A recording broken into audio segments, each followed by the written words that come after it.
Hola y bienvenidos. Hoy nos vamos a meter de lleno en el mundo de los periféricos, todos esos cacharros que conectamos a nuestros ordenadores. Sí, tenemos aquí un documento técnico que es bastante denso, la verdad, pero la misión es clara, ir más allá de las cajas y los cables. Claro, porque, a ver, seamos sinceros, puedes tener el procesador más rápido del mundo, pero si no tienes una buena pantalla, un buen teclado, esa potencia no sirve de mucho. De nada. Son el puente entre nosotros y la máquina. Exacto. Son ese puente. Y es un puente con muchos carriles. La fuente que hemos analizado, de hecho, los divide en 4 grandes mundos: vídeo, audio, entrada y salida y almacenamiento. Uf, eso es muchísimo. Demasiado para una sola charla. Así que hoy nos vamos a centrar en cómo el ordenador se comunica con nuestros sentidos, con la vista y el oído. Me gusta. Y vamos a empezar por lo más evidente de todo, la pantalla. Porque la historia de cómo ha evolucionado esta tecnología es en el fondo la historia de cómo hemos aprendido a controlar la luz, píxel a píxel. Me gusta mucho ese enfoque. No es solo hablar de aparatos, sino de cómo percibimos la información. Pues venga, vamos a ello.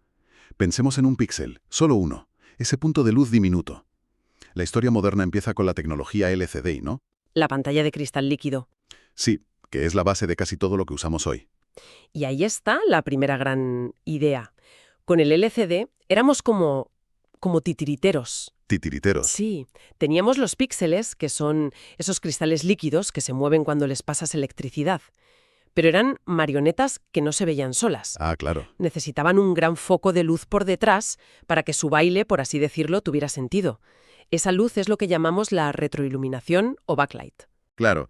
Y ese foco es lo que ha ido cambiando con los años. Al principio era una especie de tubo fluorescente, ¿verdad? Eso es.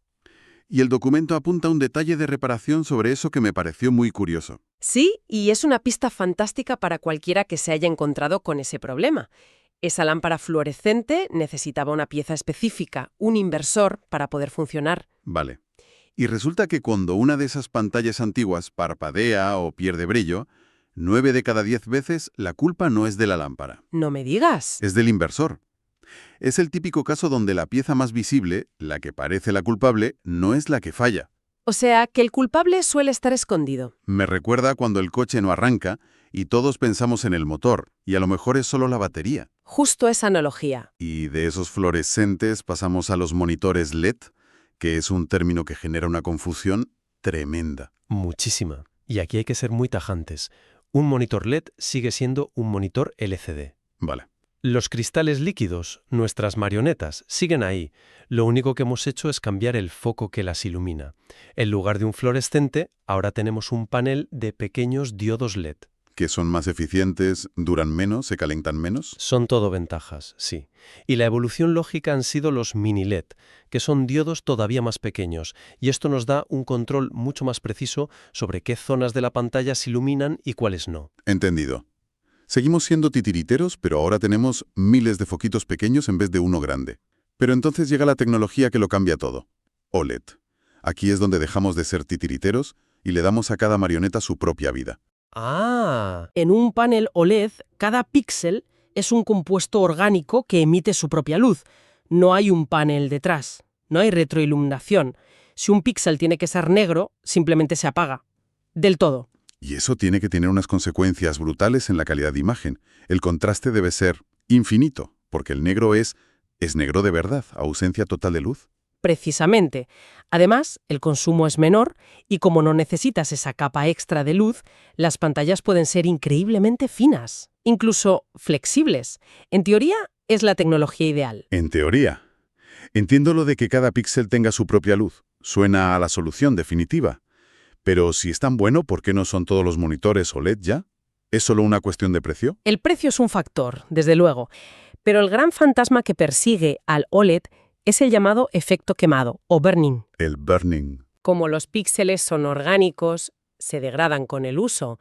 Si muestras una imagen estática durante muchísimo tiempo, no sé, el logo de un canal de noticias, la barra de tareas de Windows, Sí. esos píxeles se desgastan más que los de alrededor y pueden dejar una sombra permanente. Espera, ¿me estás diciendo que si dejo el logo de un canal de noticias puesto durante horas, se puede quedar grabado para siempre en una pantalla que cuesta un dineral? Sí. ¿Eso da un poco de miedo? Da miedo, sí, aunque la tecnología ha mejorado una barbaridad, ¿eh? Ahora hay sistemas que mueven la imagen un poquito o que atenúan los logos para mitigarlo, pero el riesgo, por pequeño que sea, sigue ahí.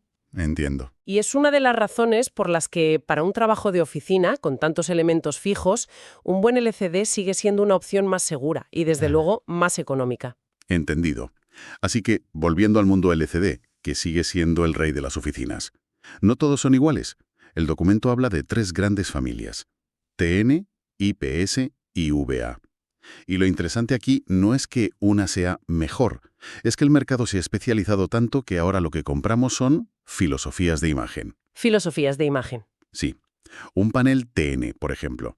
Con él compras una filosofía de reacción inmediata, de velocidad pura. Sacrificas la belleza de los colores, los ángulos de visión. Pero es rapidísimo. Es el monitor de un jugador profesional de eSports, donde cada milisegundo cuenta y te da igual si el rojo no es perfecto. Exacto. Luego tienes el panel IPS. Este compra la filosofía de la fidelidad a la realidad. Los mejores colores, los mejores ángulos de visión. Este es el de los diseñadores gráficos, los fotógrafos. Justo. Alguien que necesita que lo que ve en pantalla sea exactamente igual a lo que saldrá impreso. El coste es una velocidad de respuesta un poquito menor. Y en medio de esos 2 mundos estaría el panel VA. El panel VA busca el equilibrio. Es una especie de navaja suiza. Su punto fuerte es el contraste. Los negros son más profundos que en los otros 2 LCD. Los colores son buenos, la velocidad es decente. Es el todoterreno. Ya veo. Por eso la pregunta ya no es ¿qué monitor es bueno?, sino ¿qué tipo de realidad visual necesito para mi trabajo o mi ocio? Entendido. Así que la tecnología del panel es como el motor del coche. TN, IPS o VA. Pero claro, de nada sirve tener un motor de Fórmula 1 si las ruedas no giran a la velocidad adecuada. Y esas ruedas, en imagen, serían la tasa de refresco. Es una analogía perfecta. La tasa de refresco, que medimos en hercios, es cuántas veces por segundo el monitor es capaz de dibujar una imagen nueva. El estándar son 60 Hz. Eso es lo básico, sí. Para juegos o incluso para notar más fluidez al mover el ratón, se ha popularizado mucho el salto a 144 Hz o incluso más. Sí, y hay un detalle de salud interesante que menciona la fuente.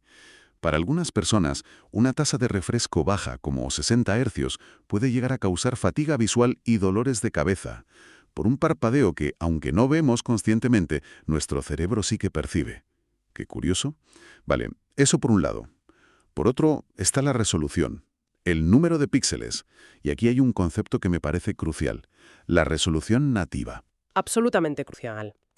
Pensemos en una foto y un marco. La resolución nativa es cuando la foto tiene el tamaño exacto del marco. Encaja a la perfección. Exacto. Todo se ve nítido. Un monitor LCD tiene una rejilla física de píxeles, un número fijo. Esa es su resolución nativa.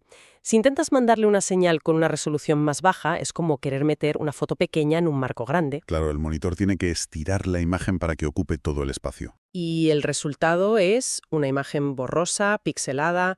Con todo este lío de tecnologías, siglas y hercios, la pregunta del millón es, ¿cómo narices elijo un monitor?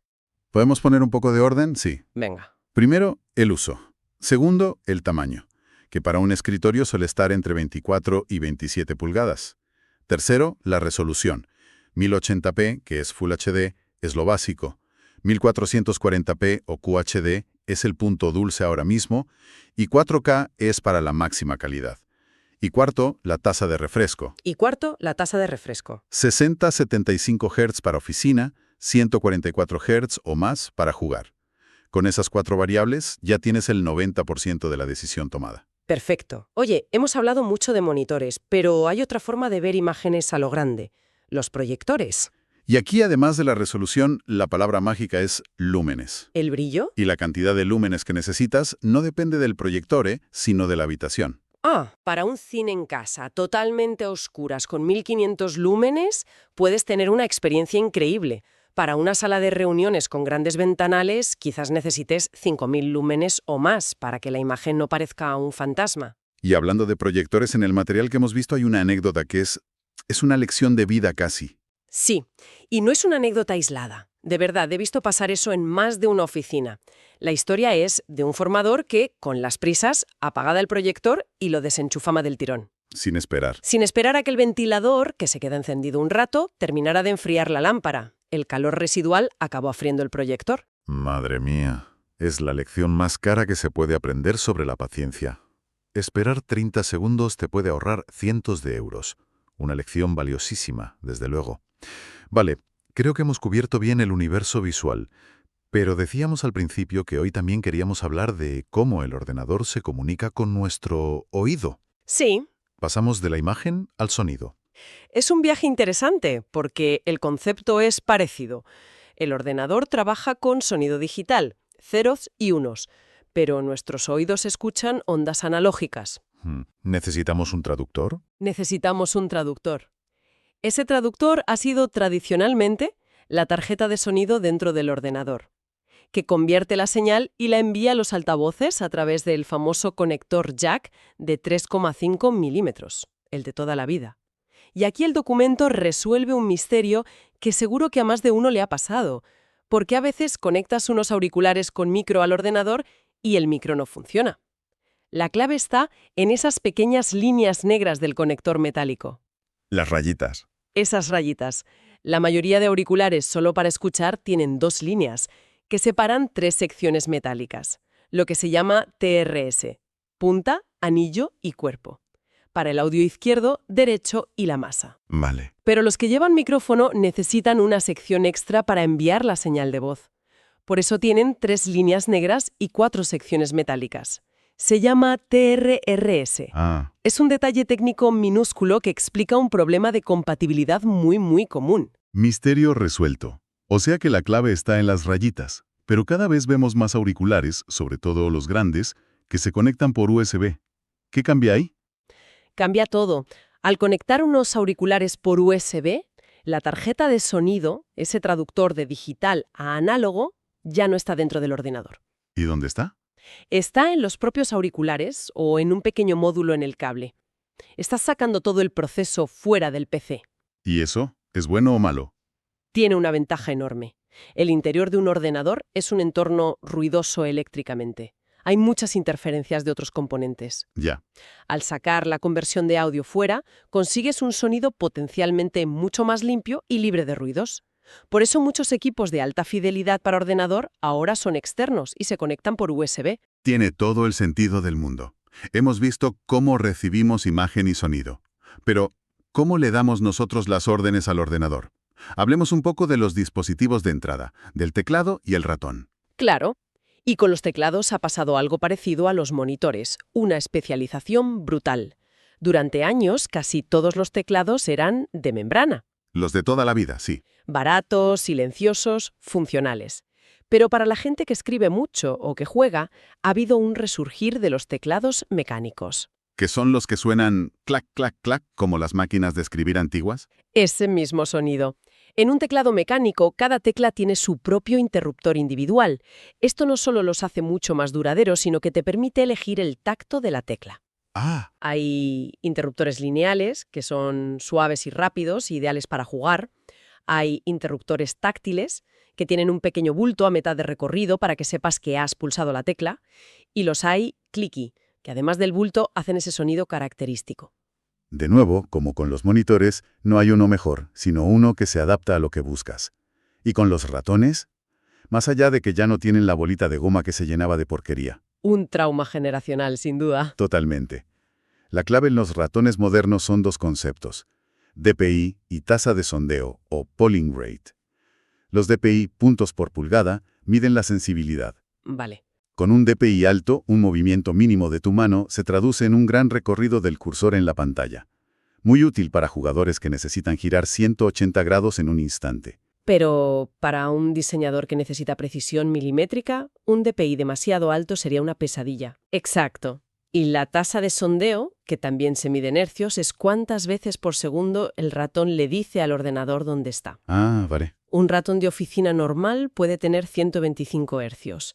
Un ratón para gaming puede llegar a 1000 hercios o incluso más, para que no haya el más mínimo retraso entre tu movimiento y la respuesta en pantalla. Me fascina este nivel de especialización.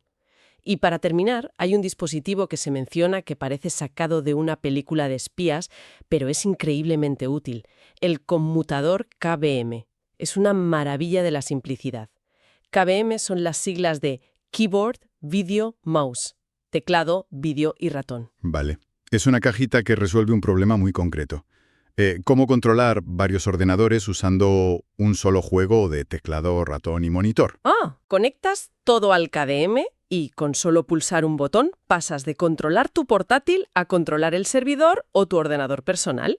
Es la navaja suiza del administrador de sistemas o del teletrabajador que tiene el equipo de la empresa y el suyo. Entonces, haciendo balance de todo, hemos viajado desde la física de los cristales líquidos hasta el tacto de una tecla mecánica. Parece claro que los periféricos han dejado de ser simples accesorios. ¿Totalmente? Ahora son herramientas de alta especialización. Completamente. Son la interfaz directa con nuestro cuerpo.